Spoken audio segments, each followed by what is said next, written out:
बिस्मिल्लाहिर्रहमानिर्रहीम। आज हम बनाने लगे हैं ज़ाफ़रान वाला दूध। इसके क्या क्या फ़वाइद हैं वो हम इस वीडियो में बताएंगे।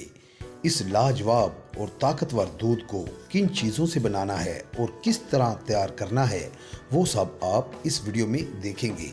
ये दूध इतना ताकतवर है, इसके इतने फ़ायदे हैं कि जब आप जानेंगे तो आप चाहेंगे कि इसे हम रोज़ाना बनाएं। तो जितने भी बैनुल अक़वामी हकीम हैं वो इसको हफ्ते में 2 दफ़ा बनाकर ज़रूर पीते हैं। तो चलिए इस ज़ाफ़रानी दूध की तैयारी करते हैं।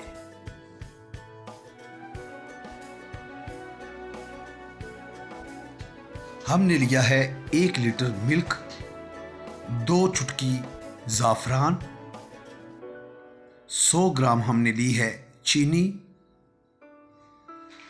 और 2 छोटी छोटी टुकड़ियाँ दालचीनी की और 1 बड़ी इलायची हमने ली है। इन चीज़ों से हम ये दूध तैयार करेंगे। हमने कढ़ाई को प्री हीट कर लिया है, उसमें दूध को डालेंगे और इसको बॉयल कर लेंगे।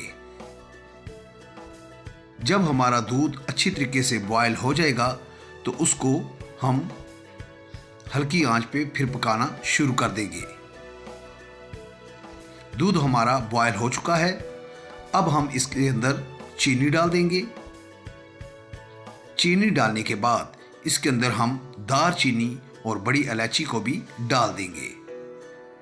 दालचीनी और बड़ी इलायची डालने के बाद ज़ाफ़रान इसके अंदर डाल देंगे। फिर इसको हम अच्छी तरीके से हिलाएंगे और कम से कम 5 से 10 मिनट पकाएंगे ताकि इन तमाम चीज़ों की तासीर जो है वो दूध के अंदर चली जाए। तो जैसा कि आप देख रहे हैं कि दूध पकना शुरू हो गया है।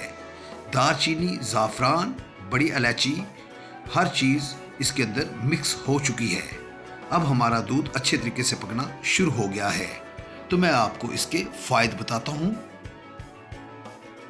इसके पीने से बड़ी आंत का कैंसर खत्म हो जाता है, भूख को कम करता है, जिस्म में गैर जरूरी जहरीले मादे खत्म करता है, रंग को गोरा और गुलाब जैसा करता है, खून को बढ़ाता है और साफ करता है, मर्दाना ताकत बढ़ाता है, हाफजा तेज हो जाता है, जिस्म में खुश्की कम करता है, औरतों में हैज की बीमारियां खत्म करता है, नज़र को तेज करता है, मुंह की बदबू खत्म करता है, सर्दियों में जिस्म गर्म रहता है, तमाम विटामिन्स की कमी को पूरा करता है, पेशाब की जलन को खत्म करता है और जिस्म में भरपूर ताकत आ जाती है। अगर आपको हमारी वीडियो पसंद आई है तो मेहरबानी फरमाकर हमारे चैनल को सब्सक्राइब करें, लाइक करें, शेयर करें और कमेंट करें कि आपको हमारी वीडियो कैसी लगी है, ताकि हम आपके लिए ऐसी अच्छी वीडियो बनाकर पेश करते रहें। हमारी वीडियो देखने का बहुत बहुत शुक्रिया।